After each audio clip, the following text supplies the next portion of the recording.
All right. Hello and welcome in, everyone. Thank you so much for joining us today for another exciting session as a part of our career combos, breaking barriers and building futures. My name is Hong Win, and I'm part of the careers and professional development team. And I'm so excited to introduce today's session titled Lifelong Learning and Leadership. Today's presenter, I had the honor of connecting with Mathy Fabros.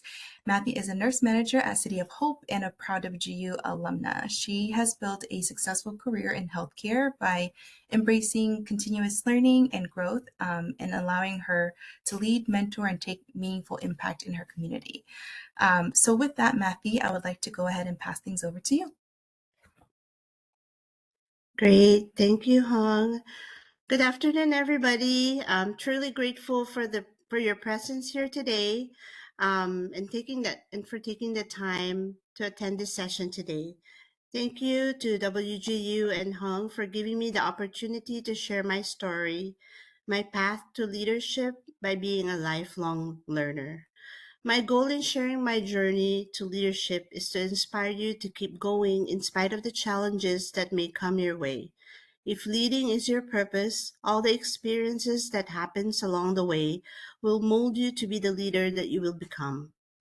I always knew I wanted to be a nurse even when I was at a young age. I wanted to help people. It gives me a great sense of purpose. And nursing has been a tremendous experience for me and has paved many opportunities for my growth and achieving my goals. Let's go to the next slide, please. Let me share with you my 30-year journey, which still continues to grow personally and professionally.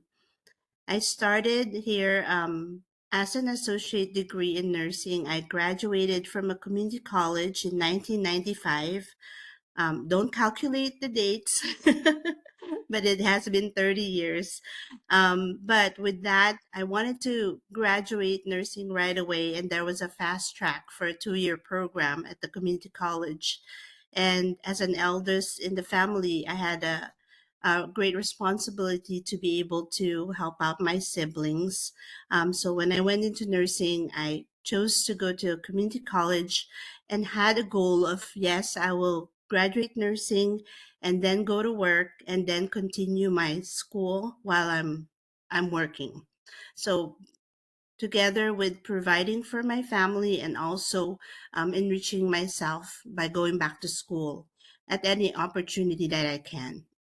So I started as a medical surgical nurse after I graduated at a Whittier Presbyterian Hospital, and it was a good thing because I interned there on my last year of nursing, and I was able to get a job as a new grad nurse. During that time, not like today, there's a shortage of nursing, but during that time in 1995, it was difficult to get a nursing job as a new grad. So I made it a point for myself to take all the credentials that I needed. Um, I I was taking extra classes for telemetry, learning EKG, getting my ACLS, even though it was not required for that position. But I wanted to enrich myself and also give myself a better opportunity to get hired. The next year, I went and moved to a DOU, a Definitive Observation Unit. In 1996, I got an opportunity to work in where I believe I had the most exciting time because it was in the cardiac unit. So that piqued my curiosity. I was able to get an opportunity to take care of patients that are downgraded to critical care. And it was a good opportunity for me because I was able to see different kinds of diseases and how they treat it. And then I was always volunteering to float. I was okay to get trained. I wanted to take any opportunity that would come my way that will help me to be able to get into the critical care. I took critical care courses while I was working so that I would be able to get an opportunity to get hired in ICU. And I did. In a couple of years, I got an opportunity at another hospital to work in critical care. And I was there, I worked for about 20 years. And during my 20 years there, I was also given opportunity to work in the OR and in the cath lab. I was a typical, like a go-getter. Like I wanted to learn about my patients. Why are they getting pacemakers? Why they are being treated for such when they're having an MI? So I wanted to learned that, and I had an opportunity to work in the cath lab, um, wherein if they have a heart attack, we would come in any time of the day or night, and I would be amazed at what I see and how the patients were treated. You know, we had an hour. Once our pager comes off, we have to be in the hospital for an hour. So that was a golden hour. We needed to be able to treat the patients right away, open up the arteries, and get them through whatever they're having, if they're having a what type of MI. Um, so it piqued my curiosity. I felt like I needed to go back to school during that time. It was an opportunity for me to go back to school. I tried to go to a regular college or university where I had to go to classes physically, but it was difficult because I was working two jobs and also raising a family. I was able to get into a University of Phoenix for online schooling, and I did finish that. And then I pursued my critical care career and vascular access nurse during that time. At the same, I was working like three jobs, but it was good. I had a good support. I had family support, and I still felt that I was doing something for myself and following my desire to learn more. And then in 2017, I was able to get a chance. I was offered a leadership position at City of Hope, and I went ahead. I felt like I needed to do something more, that I could help out not only the patient but also the staff. And I saw some opportunities that we could improve workflows, and being a nurse leader at that time, that gave me an opportunity to have a voice and be able to make better workflows for the staff and the department. And I had an opportunity as well to go back to school. City of Hope had a very good tuition reimbursement program that was able to provide for my master's degree. So I took that and I finished my master's degree in 2024. So it looks like a small diagram, but really it was a long road to leadership. But all those experiences that I've had contributed to what I am today and how I lead. Next slide, please. So in leadership, why leadership? Um, a lot of people would say like, why would you go into leadership? It's a hard job. There's no time for yourself. It's hard. It's difficult. It's not a hourly job. You're not getting paid for overtime. But for me, leadership is very rewarding in a sense that I see people's life are better. I'm able to support staff and also at the same time able to help with patient outcomes. As a leader, there are certain qualities that I've learned throughout the years. I've been in leadership for about 7 years now, and it was rough in the beginning. I had to learn how to make decisions, how to communicate with staff, and how to communicate with patient complaints, and also how to not take things too personal. So during this time, I'm still learning, but here are some of the things that I've learned throughout those 7 years and continue to learn. Um, you have to learn how to be self aware. So there are things that uh, there are responses that you would say in a different manner, but as a leader, people are watching you. You're modeling for them. So you have to be self aware of how you react to things, how do you respond, and having that discipline has been very helpful for me. Empathy. You need to have empathy for people, to understand the staff. I have about my direct report is about 60 people, but I've been to different departments. I worked in, I currently right now, I work in City of Hope as a nurse manager for the vascular access device department and also for the PIC line department. But before that, I was also a manager for evaluation treatment center for oncology patients, which is kind of like equivalent for emergency room for our patients that are having um, emergency or urgent needs, who are only oncology patients. But dealing with people is a very important. You need to get to know them. You need to get to know um, the staff, talk to them, learn something about their life, learn what their priorities are. I really appreciate the one-on-one times with my staff. um, I have my office within the department, so they're able to come in and out. I do have a little sign in my door if I have a meeting that they will not come in, but also I have a sign that would say, like, just knock or come in, please come in. And they do appreciate that. And I know that when they have things that they want to share with me, that they're able to communicate with me at that time. um, Communication, I think that's one of the things that are very important in leadership. I believe you cannot over communicate things. There are things that people might hear once, but they might not remember later on. But if it's something that's important, do it in a huddle. Do it when you're going through when you're rounds, and also when you're doing your staff meeting. Um, and email if it's important, because you'll never know who you're going to catch. And be able to understand, that people will say, like, I never know that, I didn't know that this is happening, nobody told me. So that's the last thing that really is difficult to hear as a leader. So please make sure that you're communicating, and find a way how you can communicate best. Find out during your staff meeting, like, how is a better way to communicate things for them. Talk to the people, talk to them how you want them to receive your messages.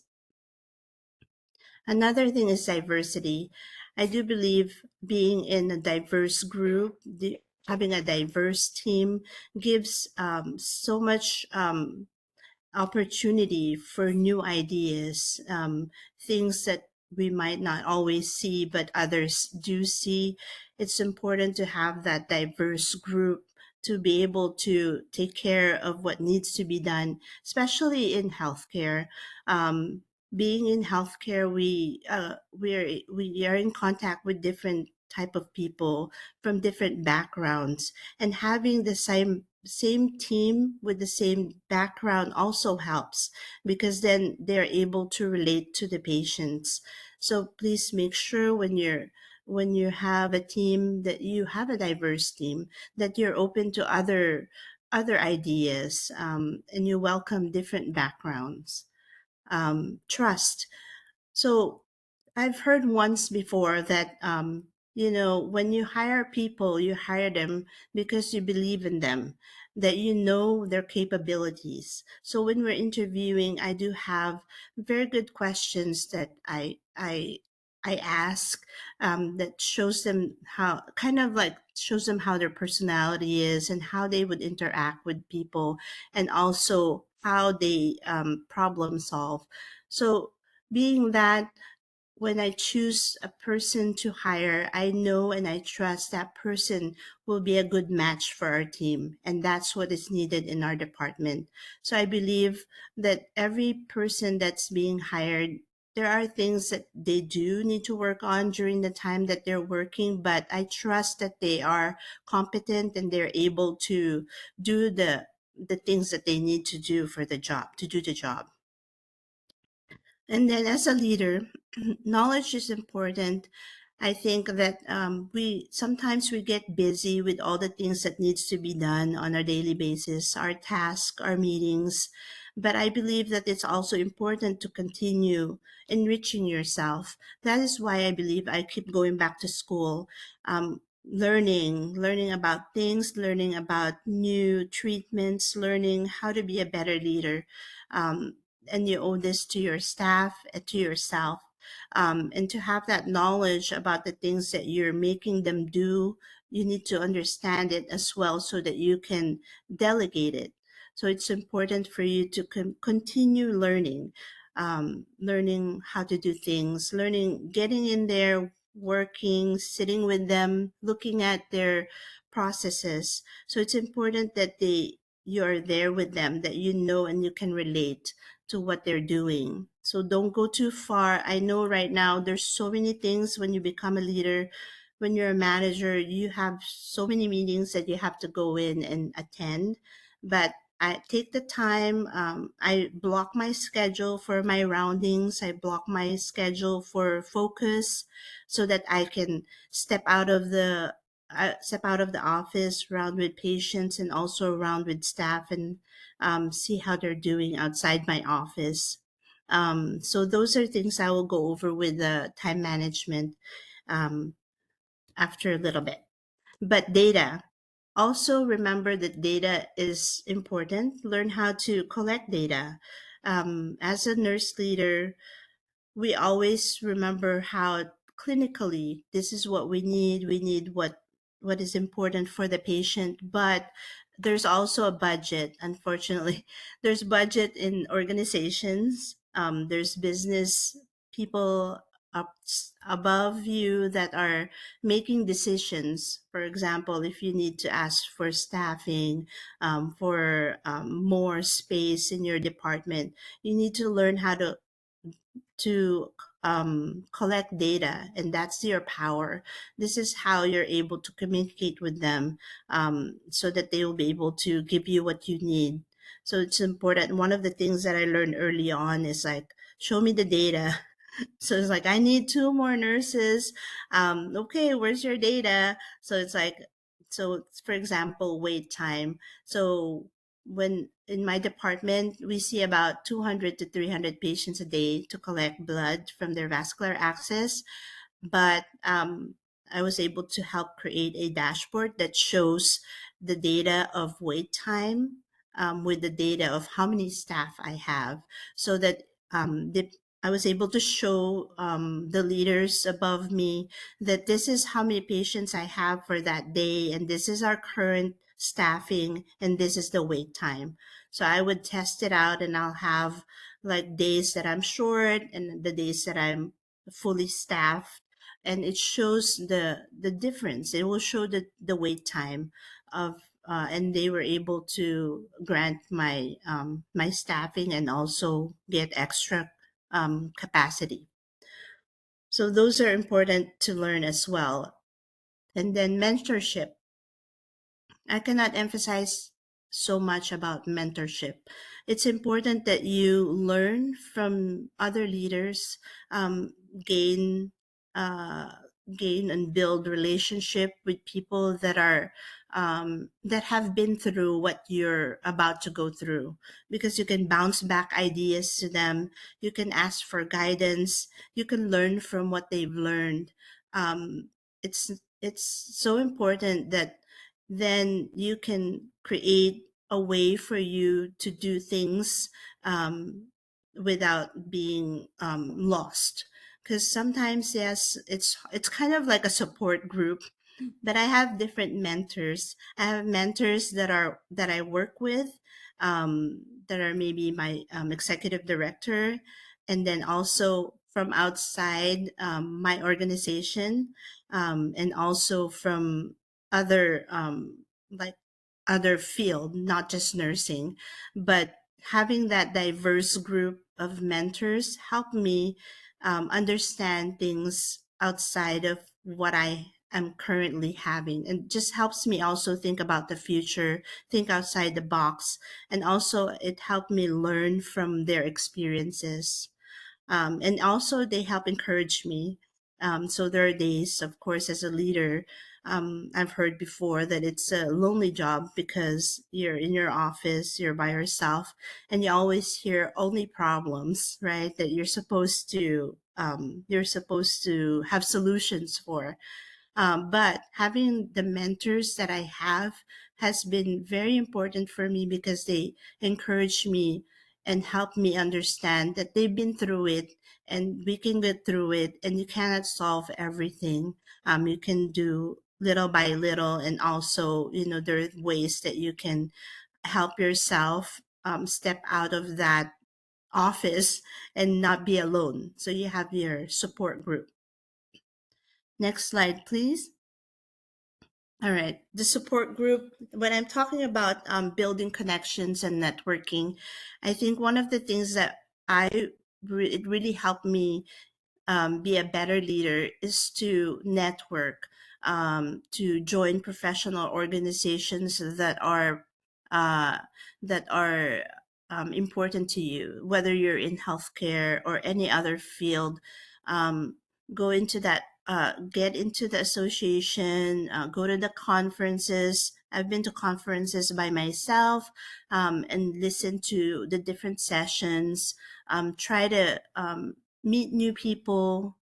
From when I go to conferences, I meet people from outside other states, even other countries, and taking the time to talk to them, seeing that they're going through the same things, and maybe you're having going through a problem right now, and they have a solution for it. So I think it's good to join the associations and different groups that pertains to your field of work. Um, for example, I'm in the Association for Vascular Access and Oncology Nursing Society, and then American Nurses Association. There's also other leadership associations that you can join, but just make sure when you're joining that you're really taking the time, you're reading the publications, you're communicating or connecting with other people in that field. So I don't necessarily join a lot. I've heard of other organizations, but I want to make sure that I'm able to give and get what I need from an organization. So it's not to join everything just to say you've joined those organization or you're part of that organization, but make it a quality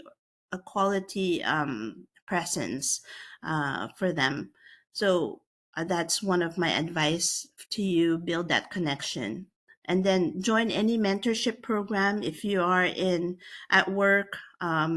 If they have any mentorship program that they are offering, um, join it.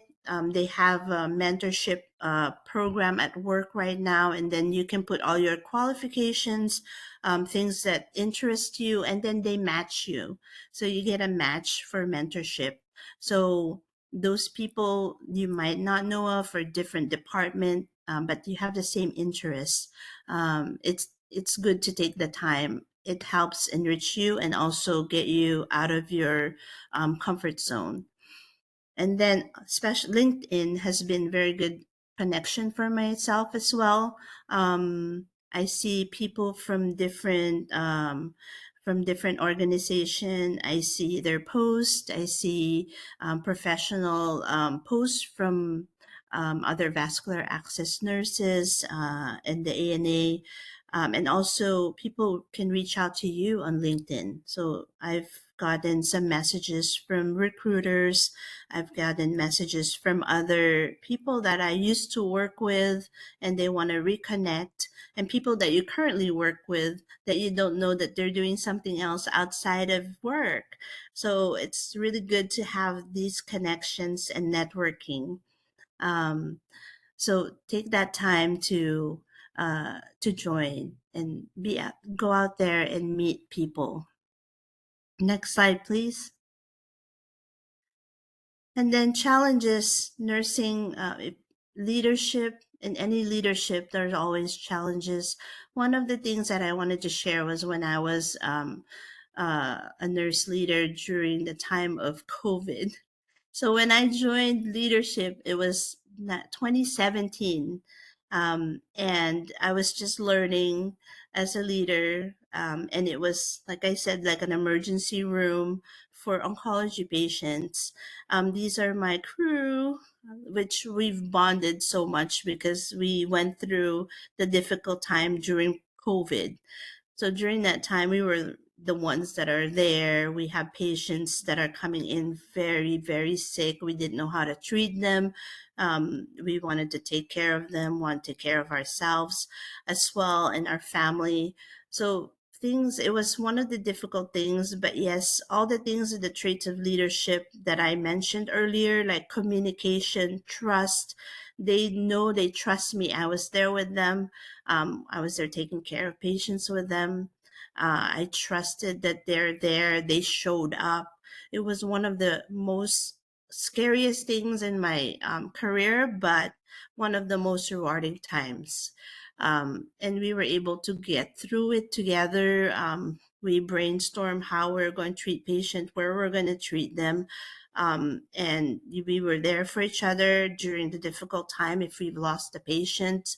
Um, and we were there. We were very supportive, but it helped strengthen my leadership, um, and it helped me feel that I was there for my team. So don't be afraid of challenges. It's things that will make you stronger. Next slide. For leaders nowadays, there's not much things to get away from. You can't hide in your office. There's always emails. There's Teams messages. They're messaging you on your telephone, and there are things that to be done, like deadlines to be met.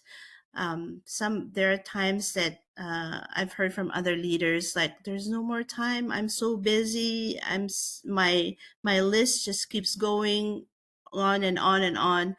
But what I've learned is definitely you cannot do everything, but you can chip away from it. And having a system really helps so that you don't get overwhelmed. So, one couple of things for time management for myself, I have a task prioritization. I have an urgent things today, things that I can do tomorrow or the next day, and things that I can delegate. So do not be afraid to delegate because you can check on it and see like, oh, it's working, and then also you can coach whoever's you've assigned task to so that they can do it better next time. And it helps you and it helps the person that's doing it. So it's important to have that list, my list for every day. um, I check it off, and then for tomorrow, I look at the things that I need to be done tomorrow. Will be an urgent that day after, but yeah, but at least you're getting things done. And then for calendar, I mentioned time blocking. So I do block focus times so that I can do some of those tasks that I have on my priority list. And then break time, of course, you need to have your break. You need to have your mental break for a few minutes, just to clear your mind, and also a break to eat. Don't forget to nourish your body. It's If you're tired and you're hungry, it's hard to communicate things. You don't have that much patience.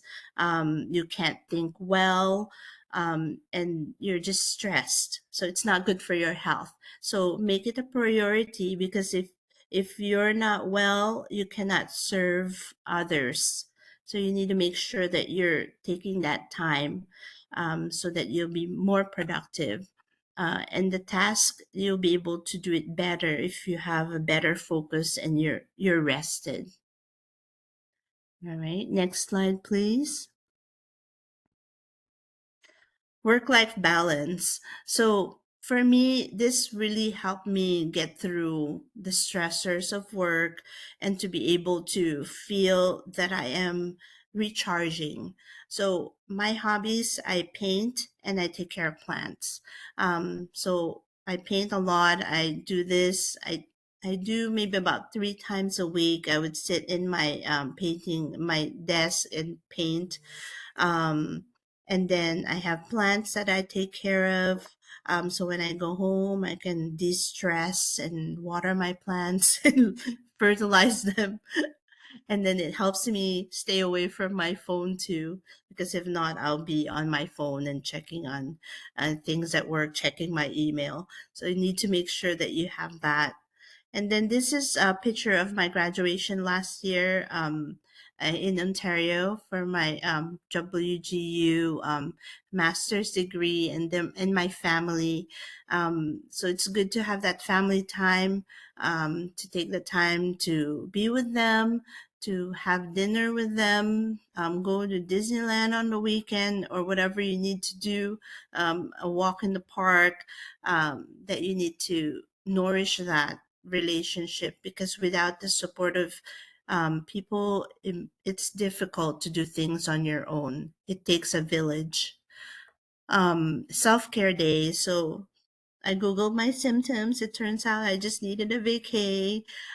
So take the time to have a vacation for yourself. If you feel like you're getting overwhelmed, think plan a vacation every year, something to look forward to, even a short vacation or longer vacation, but having that mindset that, okay, I'm working hard right now, but in June I'm going somewhere, and taking the time off, reward yourself, or even just a little break, a staycation.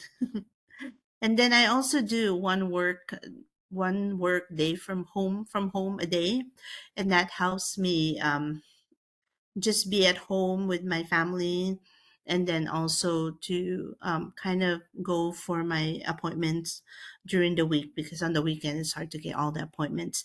But my director, we did that for our team so that we can have a one day a week work from home. So that's helpful if you have the opportunity to do that. Next slide, please. Before, when I was in high school and college, I would always read books, self-help books, and I believe that's how I survive. But here, as a manager, I think that it's important to learn from others, and these books made impact in my development as a nurse leader right now. And um, I've learned from them, and I wanted to share with you guys these books. They're very easy reads. I do have an Audible, and I listen to the Audible during my when I'm taking care of my plants and painting, and also um, driving. But I also listen to music.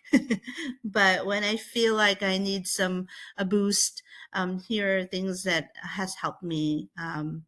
I like I love the Busy Leaders Handbook by Quint Studer. If you're able to take one of these books, I would read that book first. And it's an easy read. You can flip from one chapter another. It depends on what you're going through as a leader right now, like how to communicate or how to address or difficult conversation. It's there. And then time blocking, which is already like in part of my life. And then things that you can do, 15 secrets for successful people about time management, atomic habits, dare to lead. This is not an easy job to be a leader. It takes courage. And I can always tell you that there are times that I've questioned myself. Did I do the right thing? But I I've learned to accept and learn from things that I've done. Maybe I should have done differently, and I've been good too with observing other leaders. I learn from them, and also I ask feedback from my directors, feedback from my team, and also from the department, the staff. I always want them to have feedback about things that they're doing, give them the opportunity to make changes, um, give them as a project. They will feel good. They'll feel good about making a change, and making and affecting their workflow. So when they have a sense of purpose, they're happy to come to work. They're happy to engage. Um, Give them the opportunity to contribute. Next slide, please. Some of the common questions that I have uh, uh, from Hung that I asked what would be things that people would ask. So, what is the biggest lesson you've learned in your professional journey? I think for myself is relationship, building that relationship with people, building the relationship, knowing your staff members, knowing the people you work with from other department, connecting with them. Um, when you have issues, you're able to connect. Like if I have problems with facilities, I know who to call. Problems with computers, I have a go-to person, but always being grateful for their help, and they're always there and able to come and help right away. So just being courteous to them, being grateful to them, and having that relationship, being professional with them. So it's helped me a lot. How do you manage work-life balance when advancing your career? I paced it out. It took me 30 years to finish my master's degree, but I felt fulfilled. I was able to do what I need for professionally and educate in my education. Um, don't be so hard on yourself. If you have to stop, you stop, you come back. That's a good thing with WGU. I had a very good mentor and a very good instructors. I was like emailing them at night. I was like, oh my God, I don't know if I can do this. In the midst of COVID and all the things as a leader, a new leader. But they were so supportive. I had to take a couple of breaks, and then I came back and they welcomed me with open arms, no judgment. Like, yeah, you can do it. It's okay. Assessments coming back and forth. I'm like, why? What did I do? What did I miss? So I had a very good relationship with my instructor, and she would just keep guiding me and telling me, oh, this is what they're looking for. You just need to give them more information about this. And that was very helpful. So don't feel bad if it takes you 30 years, but I feel happy. I felt fulfilled that I was able to get my master's degree.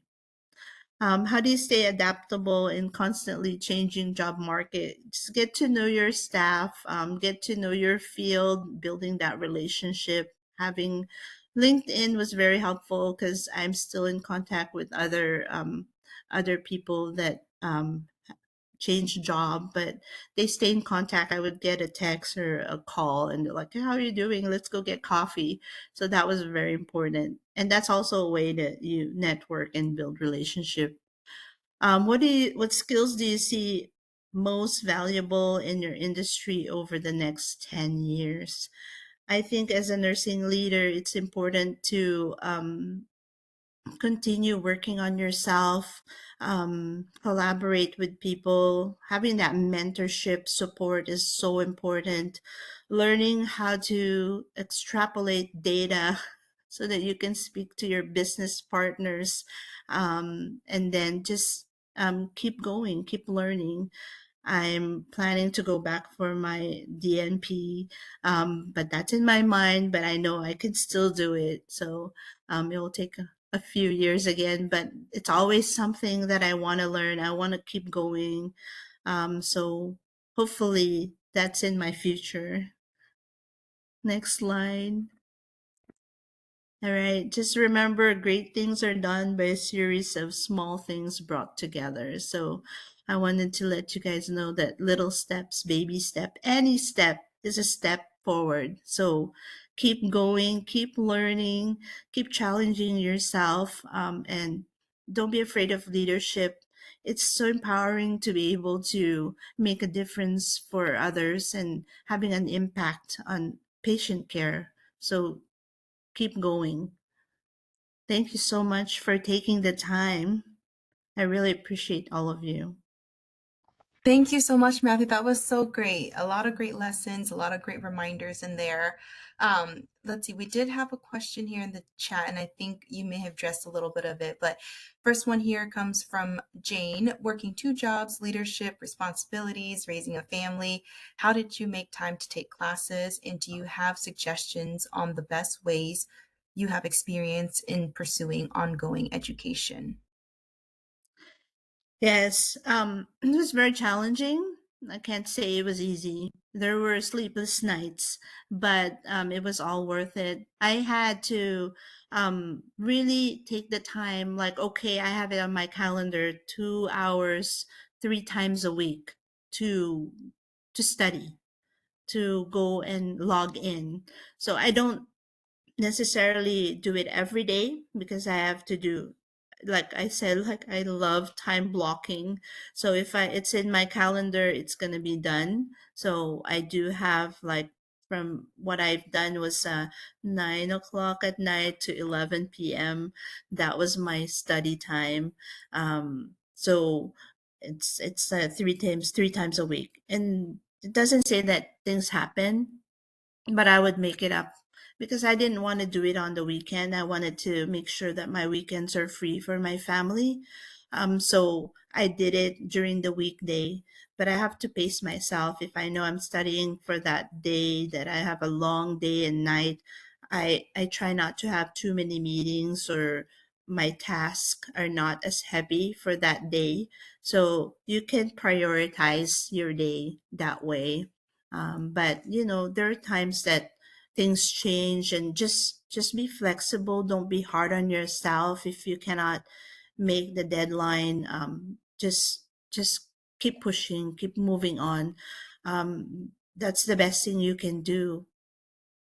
That's awesome. Thank you so much, Matthew, and thank you, Jane, for that question. If anyone else has any questions, you can feel free to use the chat feature, and I'll make sure that gets out to our presenter. Or you can come off mute if you'd like. You just raise your hand.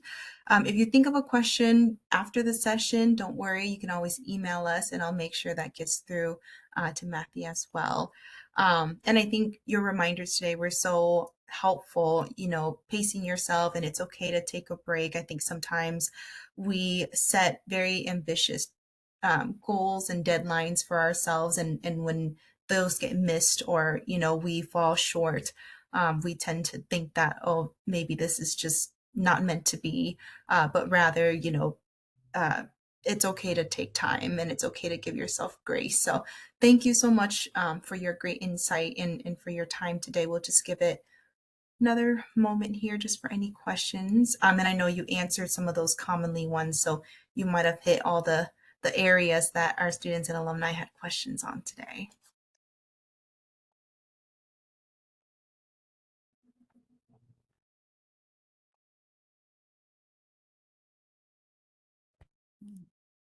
I'm just reading the chat.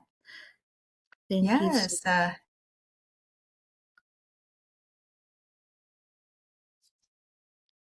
And if you do have a question later on, you can always email us.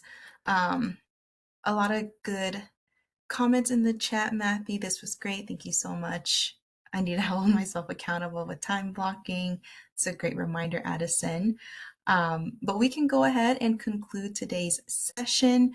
Thank you all for joining and for all of the thoughtful engagement. Matthew, your insights on lifelong learning and leadership were incredibly inspiring, and we're so grateful for your time and your experience and your wisdom today. We'll be sending out this recording shortly along with that brief survey. If you do have a minute to send us your feedback, we greatly appreciate that. And of course, we'd like to extend a big WGU thank you to Matthew for sharing your expertise with the WGU community today. Your dedication to learning and growing and leading others is truly inspiring. And we hope we continue to collaborate with you. And or would you be okay if we send out your LinkedIn to the attendees today as well, just for connections? Yes, of course. Yes. Awesome, Mhm. awesome. So Be I will go happy. ahead. Yep, I will go ahead and send that along with the recording. So other than that, wishing everyone a fantastic rest of your day. Thank you. Take care. Bye. Thank you, everybody.